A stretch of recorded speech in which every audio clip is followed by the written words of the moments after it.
Assalamualaikum warahmatullahi wabarakatuh.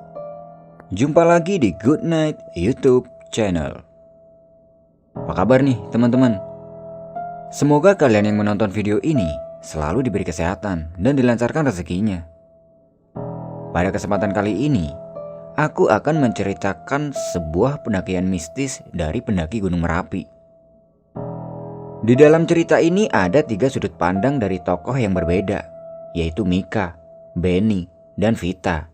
Tapi udah diringkas jadi satu. Soalnya, kalau diceritain dari masing-masing sudut pandang, itu bakal panjang banget dan berbelit-belit. Kayak alasan si dia kalau ditanya habis keluar sama siapa. Untuk cerita lebih lengkapnya, silakan simak video ini sampai selesai.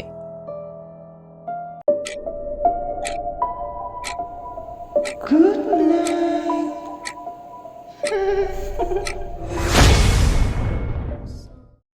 Kisah ini dialami seseorang yang bernama Mika pada tahun 2016 lalu.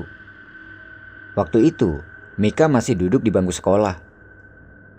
Melihat tren mendaki saat itu sedang populer, Mika mempunyai keinginan untuk pergi mendaki gunung. Tapi, Mika tahu, kalau dia pergi mendaki, pastinya dia tidak akan diperbolehkan oleh kedua orang tuanya. Karena, bisa dibilang Mika adalah anak satu-satunya dari keluarga yang cukup mampu. Jangankan pergi mendaki gunung, pergi keluar rumah saja dia harus pamit dulu. Keinginan Mika untuk pergi ke gunung ini tidak putus hanya karena itu. Dia mencari akal bagaimana caranya agar dia bisa diizinkan untuk pergi mendaki. Dia menghubungi kakak iparnya yang bernama Benny yang sudah terbiasa mendaki untuk meminta tolong mengajaknya pergi mendaki dan memintakan izin pada kedua orang tuanya. Mendengar ajakan dari Mika, Benny menolak dengan alasan dia tidak berani jika harus minta izin pada kedua orang tua Mika. Tapi karena kasihan melihat Mika, akhirnya Benny memberanikan diri untuk meminta izin pada kedua orang tua Mika. Singkat cerita, keesokan harinya, Benny datang ke rumah Mika untuk meminta izin pada kedua orang tuanya dengan berbagai alasan, dengan tujuan agar diizinkan. Dan akhirnya, kedua orang tua Mika mengizinkan mereka pergi mendaki, tapi dengan satu syarat, yaitu Benny harus selalu menjaga Mika. Dengan perasaan lega, Benny mengiyakan, dan Mika, dia sangat merasa senang dengan semua itu. Setelah mendapat izin dari kedua orang tuanya, Benny dan Mika berunding kemana mereka harus mendaki. Dan Benny memutuskan untuk pergi ke Gunung Merapi aja. Karena gunung yang paling dekat dengan tempat tinggal mereka adalah Gunung Merapi. Keesokan harinya, ketika di sekolah, Mika menemui kedua teman dekatnya dan mengajaknya untuk pergi mendaki. Dua temannya itu adalah Radit dan Vita. Lusa kalian berdua ikut yuk mendaki ke Merapi. Mendengar itu, Radit dan Vita kaget. Lalu Radit menjawab, "Apa? Ke Merapi? Mendaki dong." "Iyalah, ikut ya." "Kamu serius mau ke Merapi? Sama siapa? Kok tumben boleh keluar, apalagi mendaki gunung?" Mika meyakinkan mereka berdua bahwasanya Mika sudah diizinkan untuk pergi. Radi dan Vita pun menyetujui ajakan Mika dan betapa senangnya Mika pada hari itu. Sepulang sekolah, Mika mengajak mereka berdua untuk pergi ke toko outdoor untuk membeli peralatan. Karena mereka berdua lah yang tahu peralatan apa aja yang diperlukan untuk mendaki gunung. Dan setelah semua sudah terbeli, mereka berdua pulang ke rumah masing-masing. Malam harinya, Benny menghubungi Mika melalui telepon dan memberitahunya agar Mika berolahraga kecil-kecilan dengan tujuan agar nantinya tidak kaget. Singkat cerita, tibalah hari pemberangkatan. Sepulang dari sekolah, terlihat Benny sudah menunggu Mika di rumahnya. Dan siang itu, mereka berangkat dengan menggunakan mobil. Sebelum berangkat tidak lupa mereka pamit dengan kedua orang tua Mika. Dan tidak lupa menjemput Radit dan Vita di depan pintu gerbang sekolahannya. Setelah dijemput, mereka langsung berkendara menuju ke tempat tujuan. Jam 3 lebih 15 menit. Mereka sampai di Polsek Selo. Sesampai di situ, Benny melapor pada polisi yang bertugas agar dicatat nomor kendaraannya dan meninggalkan nomor yang bisa dihubungi. Sesampai di base camp, mereka mempersiapkan dirinya masing-masing, dan sore itu juga mereka berangkat mendaki. Perjalanan dimulai. Mereka berjalan dengan santai. Mereka berjalan dengan posisi Radit di paling depan, dilanjut dengan Vita, Mika, dan Benny paling belakang sebagai sweeper. Di sepanjang perjalanan, Mika merasa sangatlah senang, karena ini adalah pertama kalinya dia menginjakan kaki di pegunungan.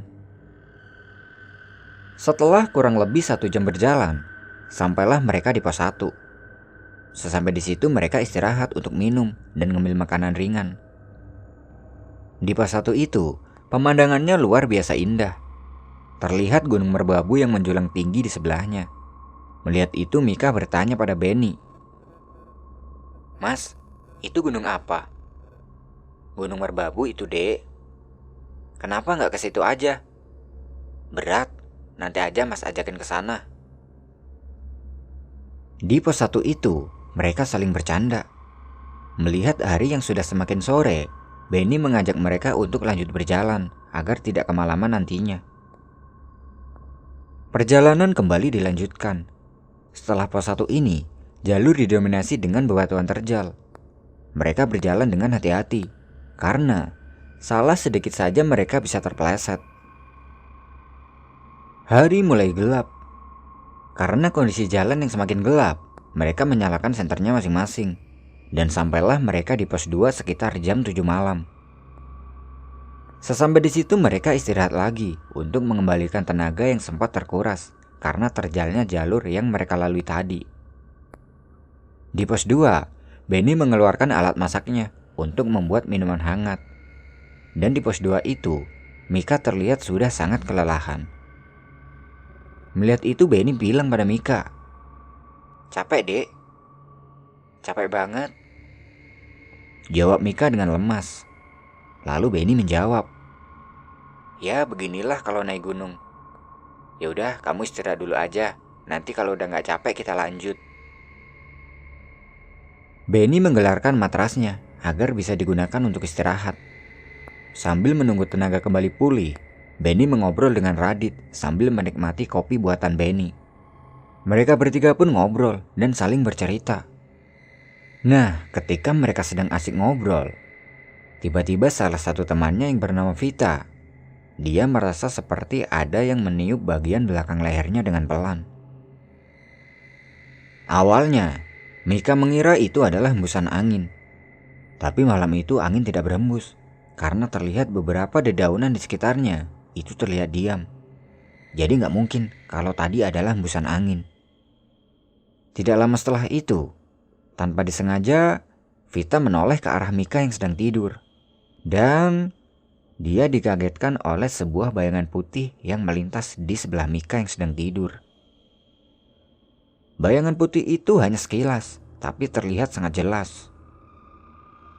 Melihat Vita kaget, Radit bertanya pada Vita, "Ada apa, Fit?" Enggak ada apa-apa kok." "Nggak ada apa-apa kok kaget?"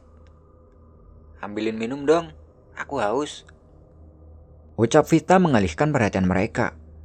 Lalu Benny menyahut, "Vita, jangan kebanyakan bengong ya." "Hehe, iya mas."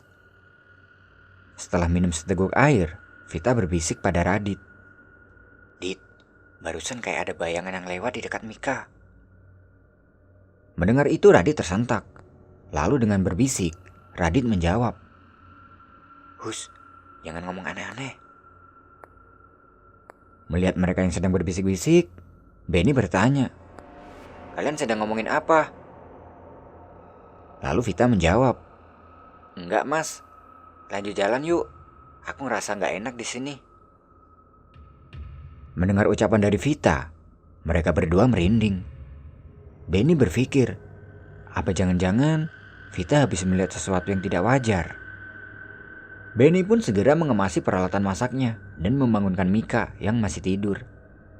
Setelah dibangunkan, Mika terlihat sangat lemas. Dia merasa kepalanya pusing dan pandangannya buram. Dia mengira Mungkin ini karena efek bangun tidur. Mika tidak bilang tentang keadaannya ini pada mereka semua.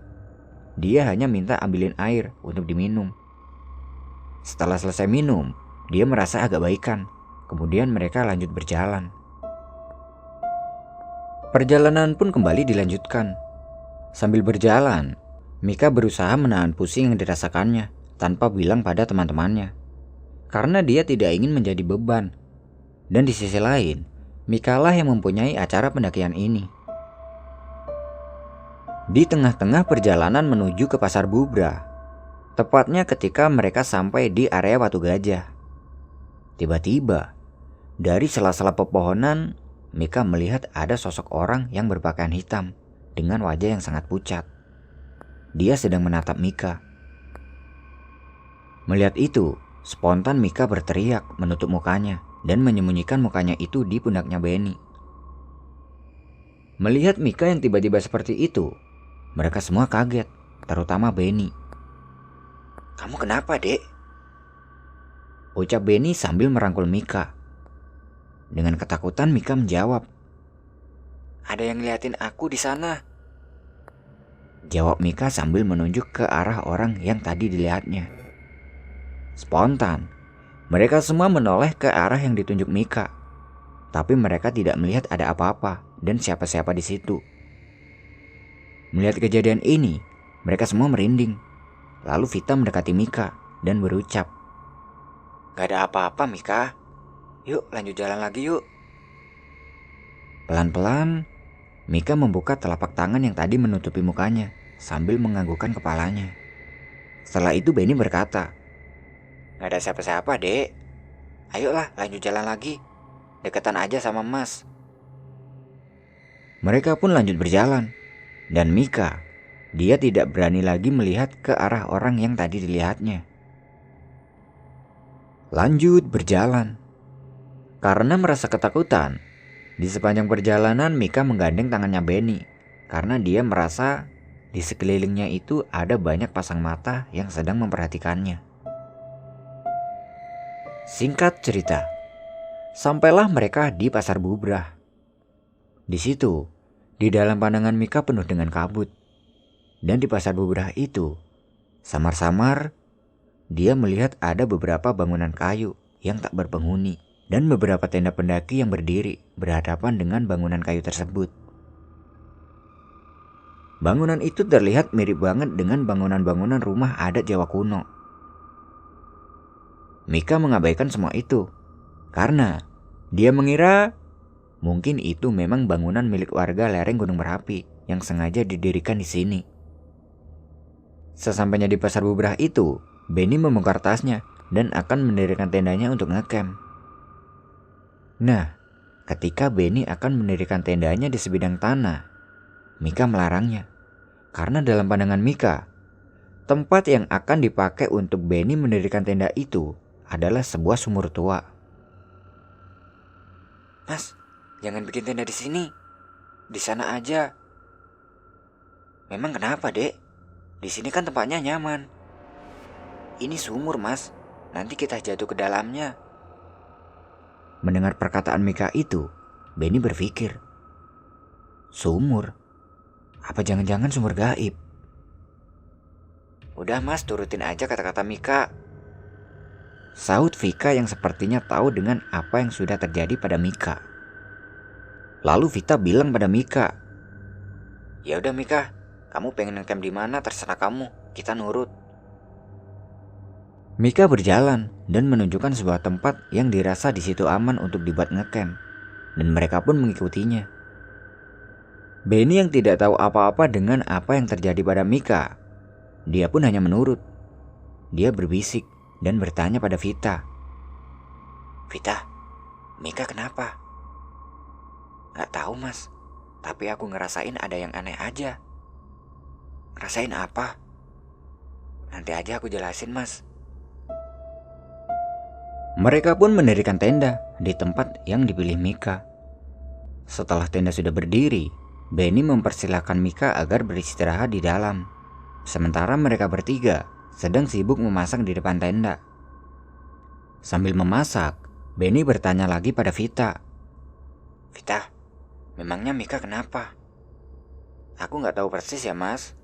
Dulu tetanggaku ada yang tiba-tiba bertingkah aneh seperti itu. Dan dia juga sering ditampaki sosok-sosok yang tidak bisa masuk akal manusia. Dan kata orang pintar, mata batinnya terbuka.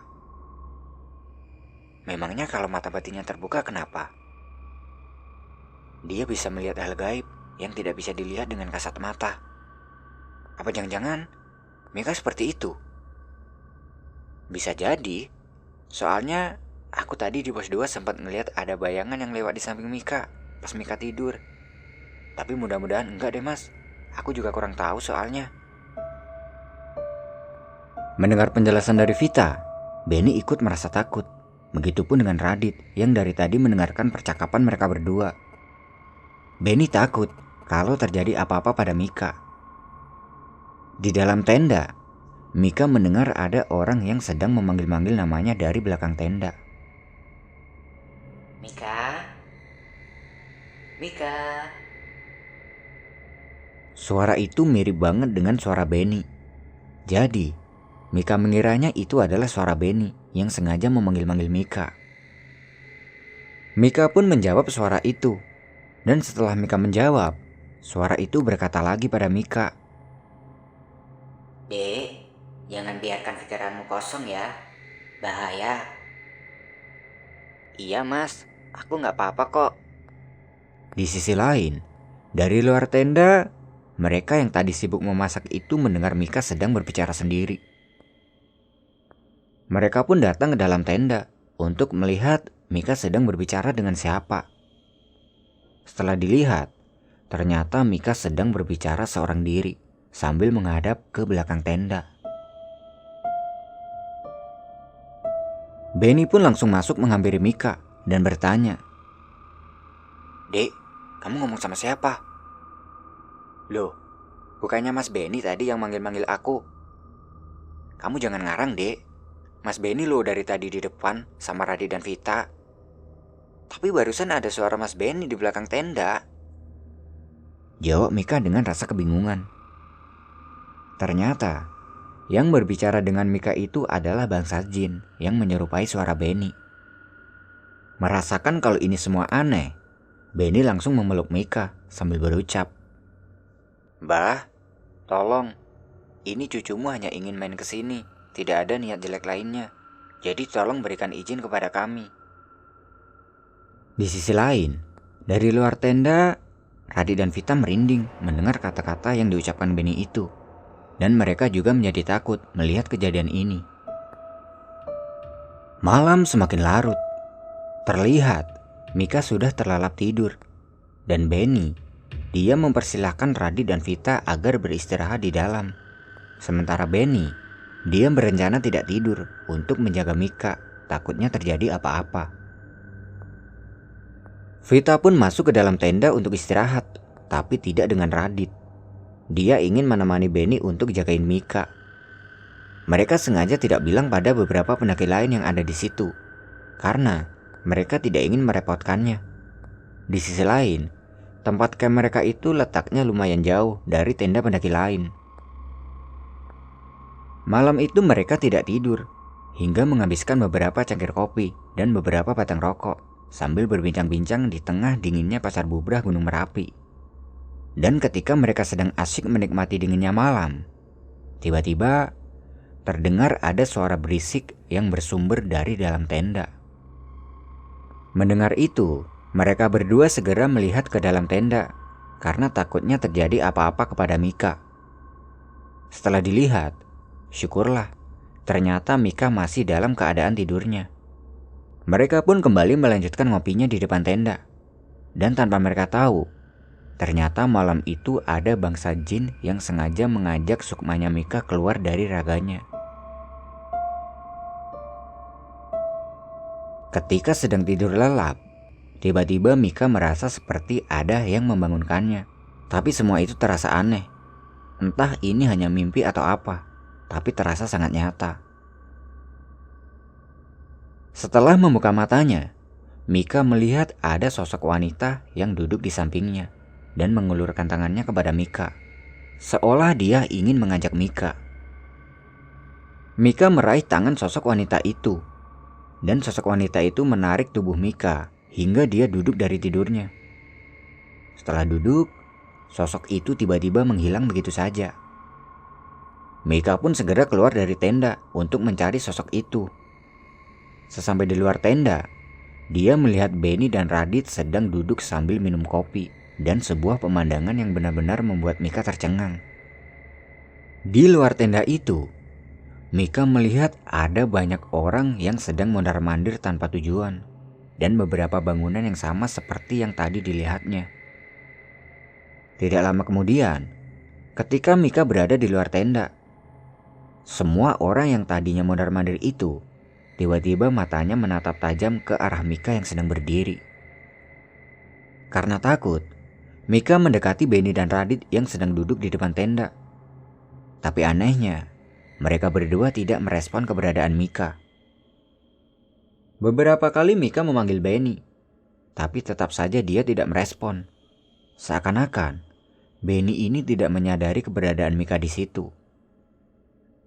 Tidak lama kemudian, dari belakang Mika mendengar ada suara yang berucap, "Kamu bisa melihat semuanya.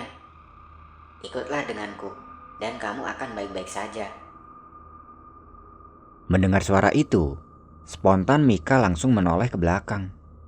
Dan setelah menoleh ke belakang, ternyata yang bicara itu adalah sosok wanita cantik bermahkota kerajaan dengan memakai kebaya berwarna hijau dan dihiasi putih bunga melati. Wanita itu mengajak Mika untuk pergi ke sebuah tempat. Dan tanpa ada perasaan takut, Mika berjalan mengikuti sosok wanita itu. Wanita itu menuntun Mika ke sebuah istana yang sangat megah. Melihat istana itu, Mika tercengang, seakan dia tidak percaya dengan apa yang dilihatnya. Lalu wanita itu berkata pada Mika, "Ikutlah masuk denganku. Kamu akan lebih nyaman di dalam sana." Mendengar ajakan itu, Mika merasa takut. Dia takut kalau wanita ini akan mencelakainya.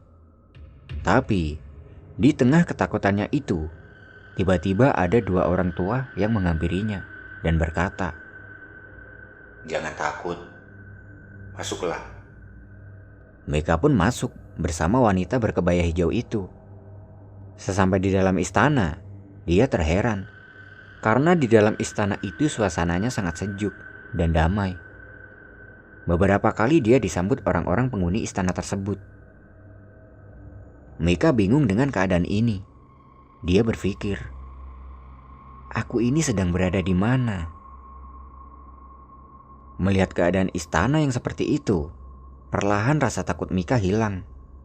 Kemudian wanita berkebaya hijau itu berjalan menuju ke sebuah ruangan dan duduk di sebuah kursi yang di sebelahnya terdapat dua dayang. Setelah duduk, wanita itu mempersilahkan Mika untuk ikut duduk juga di sebuah kursi yang terletak di sampingnya. Di situ Mika diperlakukan layaknya seorang putri. Karena merasa tidak pantas dengan perlakuan ini, Mika menolak. Tapi wanita itu tetap memintanya untuk duduk di sampingnya. Hingga akhirnya, Mika pun duduk di sebelah wanita itu. Ketika sedang duduk, dia memberanikan diri untuk berbicara dengan wanita berkebaya hijau itu. "Maaf, saya sedang berada di mana ya?" "Kamu sedang berada di sebuah istana." "Istana?" "Benar, Sukmamu telah masuk ke alam gaib." Mika tersentak setelah mendengar ucapan dari wanita itu. Lalu, dengan kata yang terpatah-patah, dia bertanya, Bagaimana caranya aku bisa kembali ke alamku sendiri?" "Jangan khawatir, jika tiba waktunya kamu akan kembali." ucap wanita itu sambil tersenyum kepada Mika. Lalu Mika kembali bertanya, "Kalau boleh tahu, saya harus memanggil Anda siapa?" "Panggil saja aku Nyai." Mika hanya menganggukkan kepalanya. Tidak lama kemudian, Nyai itu memanggil dua orang untuk menghadapnya. Ternyata, Dua orang itu adalah orang tua yang tadi menghampiri Mika sebelum dia masuk ke dalam istana ini. Dan kedua orang tua itu bersenjatakan sebuah keris.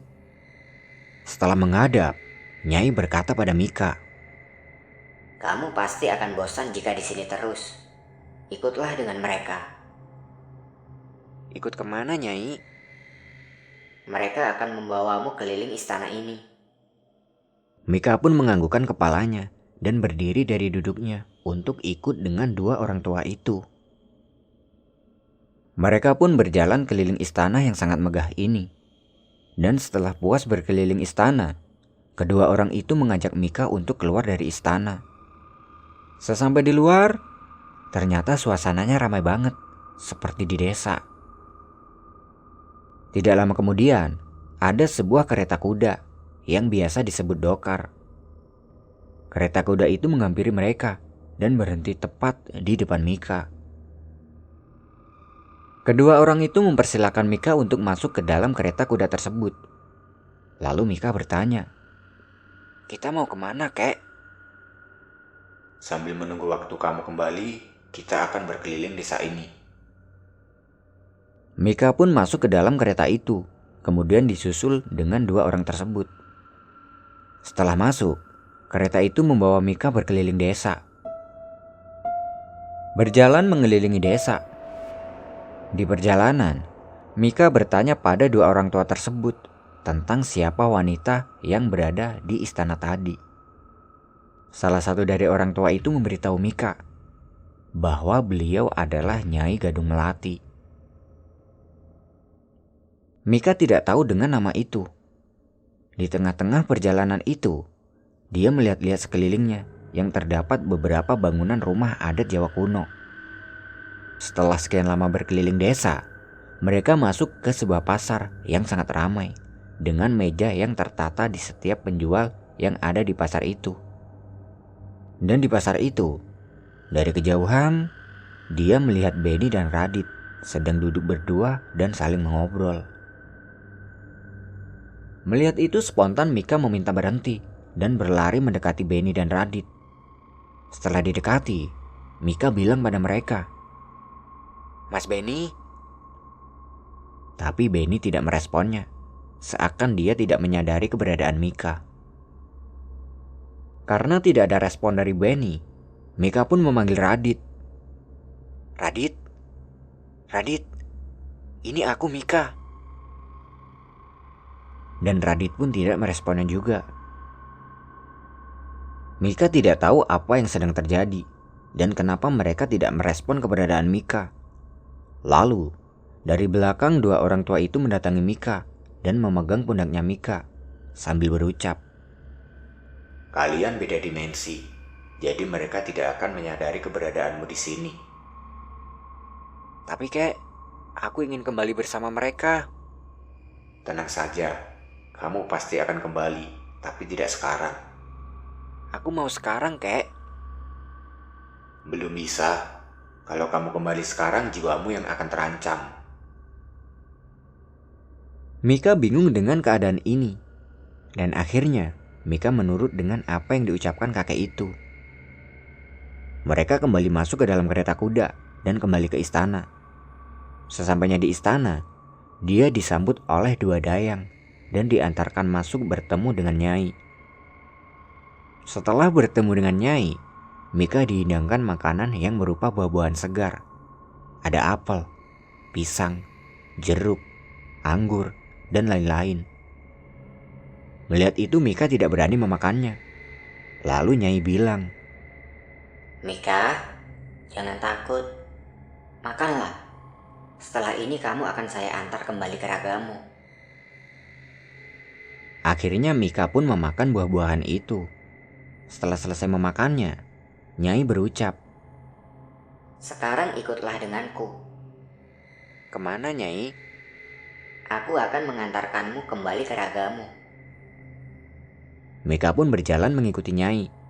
Sesampai di depan ruangan, ternyata di situ sudah ada kereta kuda yang sedang menunggunya. Nyai mempersilahkan Mika untuk naik, kemudian disusul olehnya. Mika terkejut melihat kejadian ini.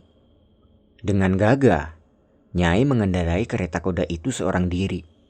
Dan yang membuat Mika lebih terkejut lagi, kereta kuda yang dikendarai Nyai itu tidak berjalan seperti pada umumnya.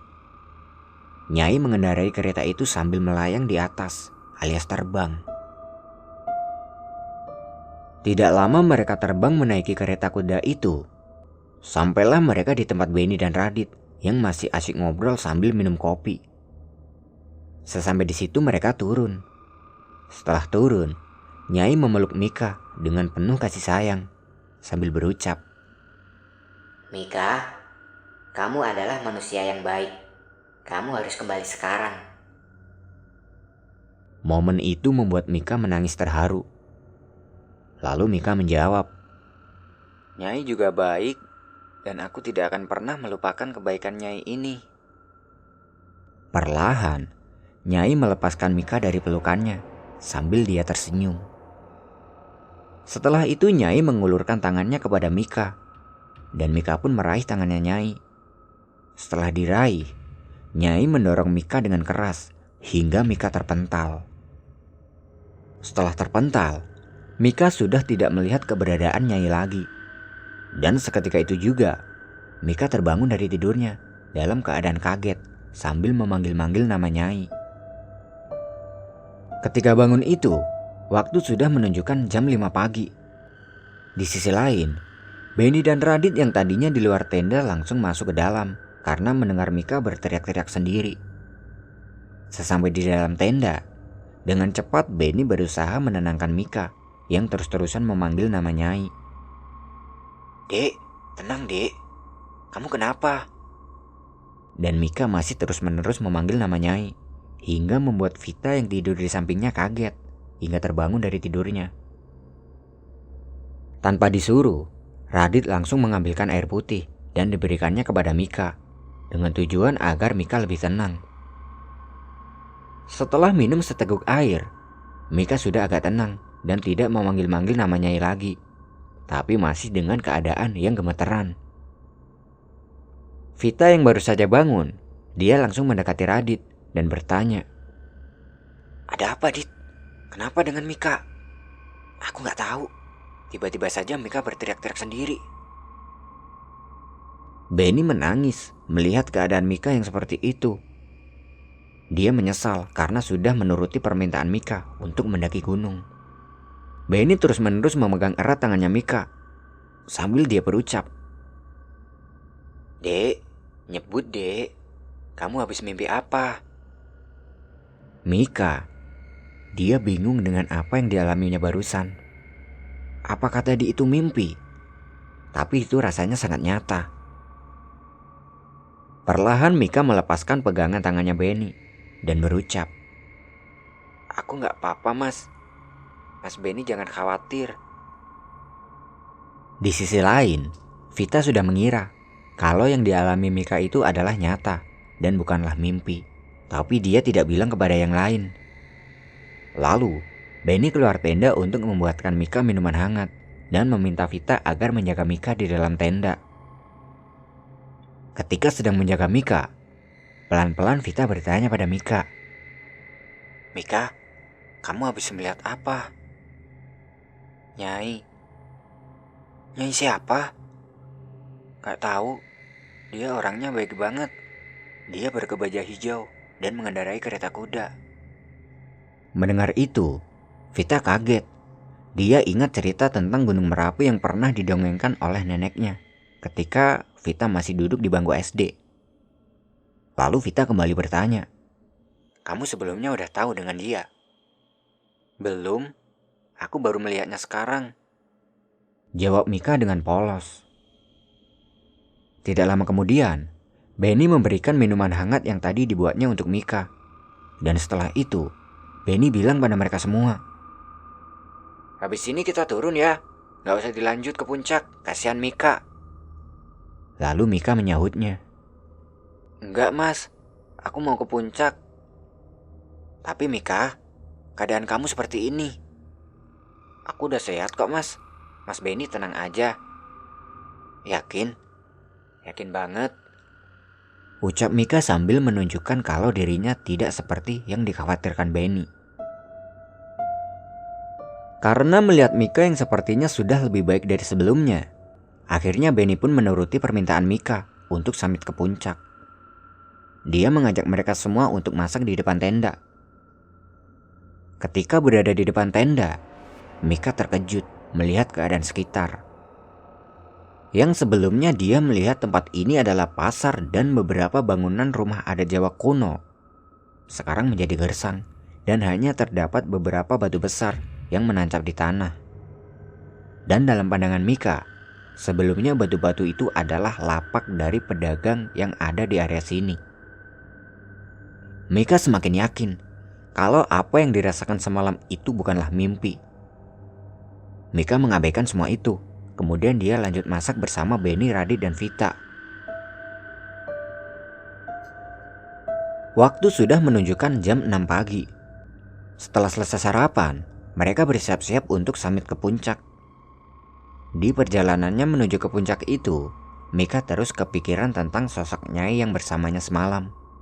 Hingga sampailah mereka di puncak. Sesampai di puncak, Mika terlihat sangat senang karena dia bisa melihat pemandangan di atas awan yang sangat indah. Dan ini adalah pemandangan terindah yang belum pernah dilihat Mika sebelumnya. Ketika di puncak itu, tepatnya di sela-sela awan, samar-samar Mika melihat ada sosok Nyai yang dengan gagah dia mengendarai kereta kuda seorang diri. Terlihat Nyai sedang mengitari Gunung Merapi dengan kereta kuda tersebut. Mika berteriak memanggilnya, tapi sepertinya Nyai tidak mendengarnya. Mendengar Mika yang berteriak, Benny bertanya pada Mika, "Dek, kamu manggil siapa?" "Ada Nyai, dia sedang mengendarai kereta kuda di sana." "Nyai? Jangan ngawur, Dek." "Enggak, Mas, beneran." Benny bingung dengan perkataan Mika. Lalu Vita menyahut pembicaraan mereka. "Mika nggak apa-apa, Mas Benny. Dia cuma berhalusinasi aja." "Kamu yakin Mika nggak apa-apa?" "Nggak apa-apa, yakin aja." Setelah puas di puncak, mereka pun kembali turun. Setelah sampai di tempat camp, mereka langsung mengemasi barang-barangnya dan akan pulang. Nah, ketika yang lain sedang sibuk berkemas, tiba-tiba, dari kejauhan Mika melihat ada Nyai. Dia sedang berdiri melambaikan tangan dan memanggil Mika. Tanpa disadari, Mika berjalan ke arah Nyai yang sedang berdiri itu. Ketika akan sampai di tempat Nyai, terlihat Nyai mengulurkan kedua tangannya kepada Mika, seakan dia ingin memeluk Mika. Vita yang melihat Mika sedang berjalan menjauh dari teman-temannya memberitahu Benny, "Mas Benny, itu Mika mau kemana?" Tanpa menjawab, Benny segera berlari menyusul Mika dan disusul dengan Radit dan Vita. Sesampai di tempat Mika yang sedang berjalan, Benny menarik tangannya Mika sambil bilang, "Kamu mau kemana, Dek?" Mendengar itu spontan Mika kaget dan menoleh ke arah Benny yang sedang berbicara kepadanya. Dan setelah pandangan Mika itu diarahkan kembali ke arah Nyai, Nyai sudah tidak ada. Karena tidak ada jawaban dari Mika, Benny kembali bertanya, "Dek, dengar Mas Benny, kamu mau kemana?" "Tadi aku dipanggil Nyai di situ." "Nyai? Nyai siapa?" Vita menyahut pembicaraan mereka. "Udah Mas, ayo kita turun sekarang, keburu siang." Mereka pun berjalan kembali turun. Sebelum meninggalkan pasar Bubra, dari atas puncak Merapi, Mika melihat Nyai lagi. Dia sedang melambaikan tangannya pada Mika untuk mengucapkan selamat tinggal. Mika pun melambaikan tangannya kembali kepada Nyai sambil dia tersenyum. Dan tingkah laku Mika ini membuat Benny merasa cemas. Tapi Vita berusaha menenangkan Benny agar tidak berpikir aneh-aneh. Singkat cerita, sampailah mereka kembali di base camp. Sesampai di situ, mereka langsung masuk mobil, kemudian pulang. Di perjalanan pulang, Mika menceritakan tentang yang dilihatnya itu pada teman-temannya. Begitu juga dengan apa yang dirasakan Vita terhadap Mika. Ternyata, apa yang dilihat Mika itu beneran nyata dan bukanlah mimpi. Menurut Vita, mata batin Mika sempat terbuka dengan sendirinya setelah dia tidur di pos 2 kemarin. Dan mata batin Mika itu tertutup sendiri setelah dia bangun tidur di pasar bubrah. Karena terbukanya mata batin Mika itu, banyak sekali bangsa jin yang ingin membawa Mika, termasuk sosok orang yang berpakaian hitam yang dilihat Mika di Watu Gajah itu. Tapi beruntunglah Mika bertemu dengan sosok Nyai yang melindungi Mika. Nah, itu tadi adalah pengalaman mistis yang dialami oleh Mika ketika dia mendaki ke Gunung Merapi. Terima kasih buat teman-teman yang sudah menyimak video ini sampai selesai. Aku pamit undur diri dulu ya. Good night and see you next time.